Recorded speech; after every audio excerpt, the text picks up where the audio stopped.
లిరిని అయితే D dancer Janu లిరిని చాలా trolls చేయడం జరుగుతుంది. సో దాన్ని మీరు ఎలా చూస్తారు సార్? ఏంటి అవును బతకనవరా ఏంటి మీరు? కాదు, చాలామంది ఇలా ట్రోల్ చేయడం ఏంటండి. ఆ అమ్మాయి పాపం చాలా ఇబ్బందులు పడి ఫస్ట్ భర్తతో చాలా బాధలు పడింది. తర్వాత ఒక మంచి లైఫ్ వచ్చింది. ఈ లైఫ్ వచ్చిన సందర్భంగా ఒక వ్యక్తిని వివాహం చేసుకోవాలని కోరుకుంటుంది. తప్పనిసరిగా మనం పెద్దలుగా ఆశీర్వదించాలా, అవసరమైతే అభినందించాలి. కానీ ఆమె పట్ల మనం అమర్యాదగా మాట్లాడడం కానీ, రెండో వివాహం పట్ల తప్పుగా మాట్లాడడం కానీ ఎవరు చేయకూడదు. ఎందుకంటే ఈ కాలంలో మనం ఇంత నాగరికత సంపాదించినప్పుడు కూడా దాన్ని ట్రోల్ చేయకూడదు. ఎందుకంటే రెండో వివాహం చేసుకోవచ్చు, మూడో వివాహం చేసుకోవచ్చు. మనకు కుదరకపోతే ఏం చేస్తాం? పెద్ద పెద్ద వాళ్ళకే కుదరలేదు. అలాగంటే చాలామంది వేరే విధంగా మాట్లాడతారు. నిజంగా చాలామందికి కొన్ని ఇబ్బందుల వల్ల, కొన్ని సంఘటనల వల్ల, కొన్ని వ్యవహారాల వల్ల మొదటి మ్యారేజ్ కుదరదు, లేకపోతే రెండో మ్యారేజ్ కుదరదు, మూడో మ్యారేజ్ కుదరదు. మనం ఇప్పుడు ఉన్నటువంటి ఈ నాగరిక ప్రపంచంలో ఖచ్చితంగా మన తోడు మనం చూసుకోవాలి. అలాగే ఖచ్చితంగా సరైన జోడి ఇప్పటికి దొరికిందేమో, మరి ఆమె వివాహం చేసుకుని దాంపత్య జీవితాన్ని ఆనందంగా గడపాలి.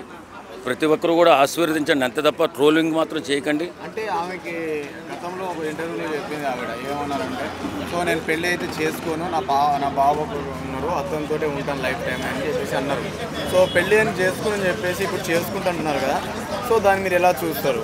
ఇప్పుడు ఎప్పుడైనా సరే మనం అప్పుడున్నటువంటి ఆ సందర్భంలో మనం ఏం మాట్లాడతామంటే, ఎందుకులే మనకి ఆ నిరుత్సాహం, ఆ గొడవలు, ఆ గోళ్ళ వల్ల ఎందుకు మనకి ఇలాంటి వివాహం చేసుకోవడం అవసరం అని అనుకున్న మాట వాస్తవమే.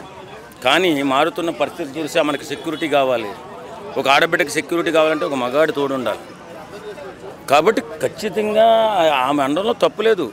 ఆ విరహం, ఆ గొడవ, ఆ తలకాయ నొప్పి ఉన్నటువంటి సందర్భంలో ఆ మాట ఎవరైనా వాడతారు, మగవాడు కూడా వాడతారు, ఆడదేంది. అలాంటిది ఇప్పుడు ఈరోజు ఆమెకు చక్కటి జోడి దొరికింది.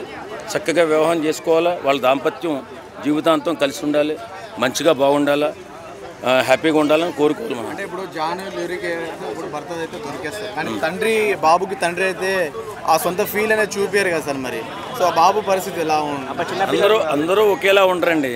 ప్రతి ఒక్కరు ఇప్పుడు మనం అనుకుంటాం మనకు పుట్టినటువంటి పిల్లలకి ఉన్నటువంటి ఎథిక్స్ బయట పిల్లలకి ఉండదని కాదు. అది అబద్ధం అండి, నిజంగా అబద్ధం. ఎందుకంటే ఆ చిన్నప్పటి నుంచి మన దగ్గరే పెరుగుతున్నటువంటి, ఎందుకు మనకి స్నేహితుడు ఏమన్నా పుట్టుకతో కలుస్తాడా? మరి స్నేహితుడి పట్ల మనం ప్రాణం ఇచ్చేస్తాం. మరి అలాంటిది చిన్న పిల్లవాడు తన తల్లిని పెళ్లి చేసుకున్నటువంటి వ్యక్తి చాలామంది నా కళ్ళ ముందు చూశాను నేను. చాలా హ్యాపీగా చూసుకుంటారు, సొంత బిడ్డలా చూసుకుంటారు. అలాంటి ఇబ్బందులు ఎవరావు. కొంతమంది నీచులు, దుర్మార్గులు ఉంటారు, అలాంటి వాళ్ళు ఏమైనా ఇబ్బంది పెడతారేమో. కానీ ఒకవేళ ఇబ్బంది పెడితే జాను ఎలాంటి ప్రాబ్లమ్స్ని ఫేస్ చేయాల్సి వస్తే నెక్స్ట్ స్టెప్ ఏమి ఉంటుంది అనుకుంటున్నారు? అలా ఇబ్బంది పెట్టేవాడు ఉంటే మళ్ళీ వాడు కూడా వెళ్ళిపోతాడు. ఎవడో ఏం చేయలేము. ఇక్కడ మనకు కుదరకపోతే మన వివాహ బంధమే కాదు, స్నేహ బంధమే కాదు, కుటుంబ బంధమే కాదు, అన్నీ పోతాయి. మనకు అనుకూలంగా ఉంటేనే ఏ వ్యవహారం జరుగుతుంది. కాబట్టి ఖచ్చితంగా జాను హ్యాపీగా బతకాలి, ఆనందంగా ఉండాలి, అందరూ కూడా బాగుండాలని చెప్పి కోరుకోండి. ఇంటర్వ్యూలో జాను లిరి వాళ్ళ హస్బెండ్ కూడా కొంచెం ఎమోషనల్ అయ్యారు ఫస్ట్ సెకండ్ మ్యారేజ్ గురించి. సో మన ఇష్టం ఉండొచ్చు కదా, కొంచెం ఆగొచ్చు కదా, వెయిట్ చేయొచ్చు కదా జాను లిరి ఫస్ట్ భర్త కోసం అన్నట్టు అనుకుంటున్నారు. ఎన్నాళ్ళు వెయిట్ చేస్తాను? ఇప్పుడు ఆడపిల్లని ఇలా రోడ్డు మీద వదిలేసి వెళ్ళిపోయి వెయిట్ చేయంటారా? అంటే మగవాడికి అది లేదేమో. సన్నాసి మాటలన్నీ మాట్లాడకూడదండి. ఒకప్పుడు నీకు ప్రేమగా ఉన్నప్పుడు ప్రేమగా చూసుకోవాలా. అసలు భార్య బయటకు వెళ్ళిపోయిందంటే వాడు ఎంత నిచ్చుడో మగవాడిదే తప్పు. అంటే చెప్పారు నా కొడుకు నాకు చాలా ఇష్టము అని బాగా ఎమోషనల్ ఏడ్చాడు. ఎట్లా చూడొచ్చు కొన్ని కొడుకు మీద ప్రేమ వెళ్ళిపోతుంది. ఇప్పుడు ఈవేళ అమ్మాయికి ఒక స్థానం వచ్చింది కాబట్టి ఈవేళ ఏడుస్తున్నాడు వాడు. అప్పుడు ఒక స్థాయి లేదు కాబట్టి ఏదో బతుకు తెరువు కోసం అటు ఇటు డాన్సర్గా తిరుగుతుంది కాబట్టి ఆ బతుకు తెరువు లేదు, ఆమె ఫేమ్లో లేదు కాబట్టి ఆమెని చాలా నీచంగా దుర్మార్గంగా చూసి వదిలేశాడు. ఈవేళ ఆమెకు మంచి ఫేమ్ వచ్చింది, మంచి డబ్బులు వస్తున్నాయి. ఈవేళ కావాలని కోరుకుంటూ వచ్చేస్తారా? అంటే నీ బాగా బాధల్లో ఉన్నప్పుడు వదిలేసి వెళ్ళిపోతావు, నువ్వు హ్యాపీ బతుకుతావు. ఈవేళమో ఆమె బాగా బతుకుతుందని చెప్పి జీవితంలోకి వచ్చేద్దామని చూస్తే ఎవరు మాత్రం అంగీకరిస్తారు? విశ్వాసం లేని కుక్క నువ్వెందుకు రాని అనుకుంటారు ఎవరైనా. కానీ ఫైనల్గా జాను లిరిని ట్రోల్ చేసే వాళ్ళకి ఏం చెప్తారు? అలా ట్రోల్ చేయకూడదు. ఒక ఆడబిడ్డ పట్ల అభిమానంగా, ప్రేమగా ఉండాలి తప్ప ఆడబిడ్డలు అసలే సెన్సిటివ్గా ఉంటుంది. వాళ్ళ పట్ల మనం వాళ్ళు కొన్ని తప్పుల వల్ల, కొన్ని ఇబ్బందుల వల్ల విడిపోవచ్చు.